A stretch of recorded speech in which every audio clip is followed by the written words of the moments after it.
Welcome to the Heavy Pages podcast, a space for women struggling with an unwanted separation or divorce. I'm Josie, your host, a separation survival coach, creator of the From Devastated to Divorce program, a mother of two, and a survivor of my own unwanted separation and divorce.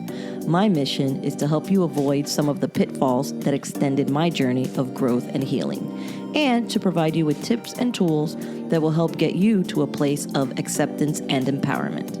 Because sometimes the pages of life can be heavy, but you don't have to turn them alone.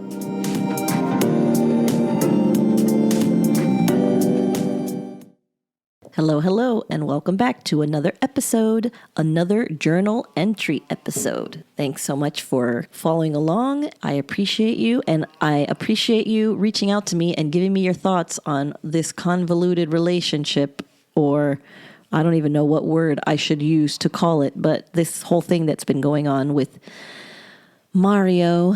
If you've been following the past, I don't know how many journal entries, but I have a feeling we're getting close to the end. My fingers are crossed, and I really think we are. Anyway, this entry is a super short one, so even if it's still about him, you won't have to put up with it for very long. So why don't we just get into it? This is for Sunday, December 12th. Okay, so I don't know what I am. I just got rid of my personals profile. I have decided that I am done with this crap. I have not heard from Mario all weekend.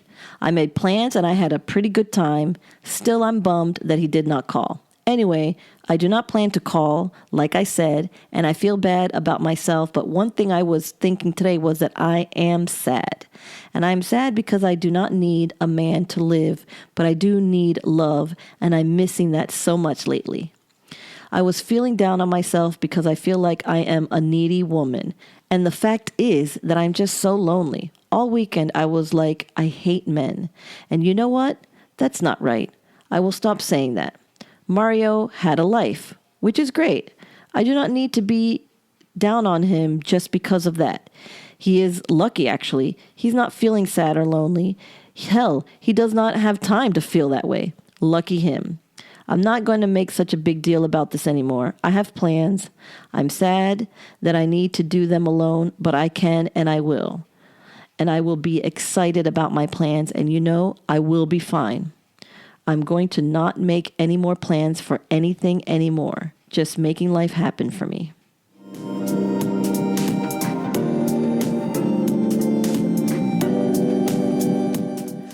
Well, there it is. Maybe this was it. Maybe I finally recognized, I did some internal work and recognized that I'm putting too much pressure on any man to fix what's broken within me, to help me feel valued, to help me feel loved, And that's a lot of pressure to put on somebody. And I get that. And it's no fun. I totally can look from the perspective of the other person, that feeling like you have so much responsibility to make the other person happy or fulfilled. That's a lot of pressure. And I don't think that Mario understood that that was the type of pressure I was putting on him, but he sure understood that I wanted and was expecting and was looking for a lot of attention. And that was not his personality, or that was just not the phase that he was in his life. That's just the reality. Maybe for his next girlfriend or wife or whoever he ended up being with, maybe he never took his eyes off of her. Maybe he never hung up the phone with her. Maybe he called her so much that she dumped him because he was too needy. You just never know. People are in different places at different times, and either they connect or they don't. And for me and him, it was not it. I was way too needy at that point in time, and he was totally on the other side of the spectrum. Of course, that's not going to work. It only lasted so long because he was probably too busy to break up with me. He was probably too busy doing whatever he was doing to actually tell me, let's end things. Or, you know what? He was so busy that he didn't even give me the time of day. He just maybe remembered me when I called him. And so it wasn't even actively worrying about me one way or the other. And I was dealing with my separation, living at my mom's house, going to school, taking care of my son. But I had a lot of free time. I had so much free time that all I could do was think and worry. And unfortunately, what I did with a lot of that free time was invested in relationships or focus on men when that was not where my focus needed to be. All of this time worrying about him and what he's doing, I should have been, watching, well, there probably wasn't that much YouTube back then, but, reading books, reading and learning about how to heal myself and how to fix myself and taking courses and going to the gym more and doing more things on my own. I do know that I do so much of this in the future. And I do know that I'm still within months of the breakup because we broke up in March, but I didn't really give up on our marriage as of then. I mean, this Mario guy was a placeholder for my real issues. This guy, I was around for a couple months, but my ex-husband, who still wasn't my ex-husband at the time, he was just being covered up by this current relationship. He's still back there. This journal is mostly about my life and about what I was dealing with him. This was an interlude, a short interlude, an annoying interlude, but it's going to bounce back and it's going to be about him because he is the person that I was with for 10 years. He's the person that I was still trying to detach from, and detaching in a way where I was trying to bring other people into it to, give me what I lost from him, which was some sort of validation. I don't even know if he was giving me validation, but at least I wasn't alone.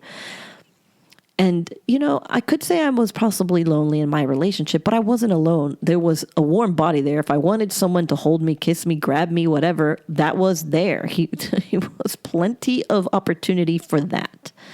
That was not something that was missing. But I don't know if that's what made me not feel alone, if that was enough at that point in time to not make me feel alone. But I appreciate that I'm recognizing that it's not about him or any man, and that I don't need a man to survive, that I'm just lonely. And there are ways to fill up your loneliness that don't have to include a man.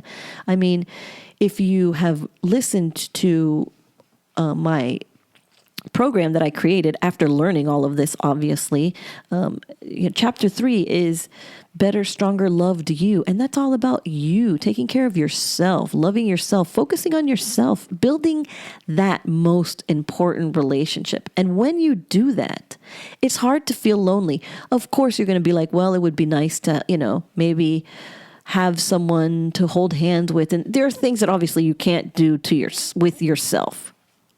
Not many, but there are. But the fact of the matter is that you are so secure and happy with yourself that you will notice that that would be nice in your life. But it's not the be-all, end-all.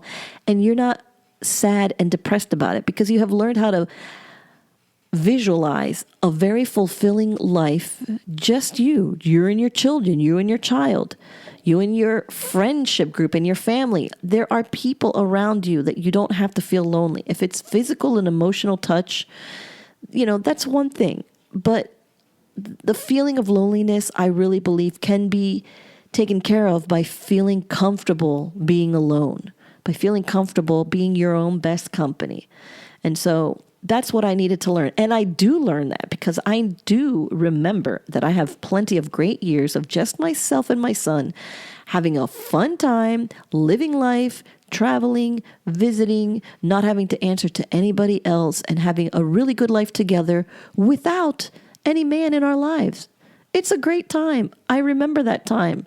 It happens. It's there. I just was fighting so hard against it that I was making my life miserable before I could accept getting to that spot.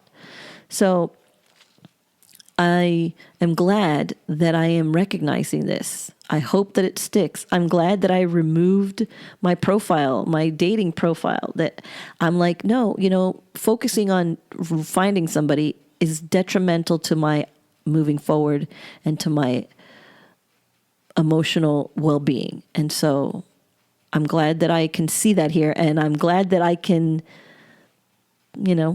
mention that the past me is kind of listening or feeling or understanding what future me already knows. Now, will it stick? We don't know. We'll have to keep listening and watching and finding out. I can tell you, I don't marry Mario. And so in that aspect, he doesn't last. But how much longer he lasts, we will see. And with that, I thank you again for listening, for putting up with me and my crazy journal entries. And hopefully you are learning from my missteps, and I can save you from some of the pain, some of the confusion, some of the heartache, some of the self-doubt, and save you some of the delays in your own healing journey. And with that, I'll leave you, and I will catch you on the next one. Bye for now.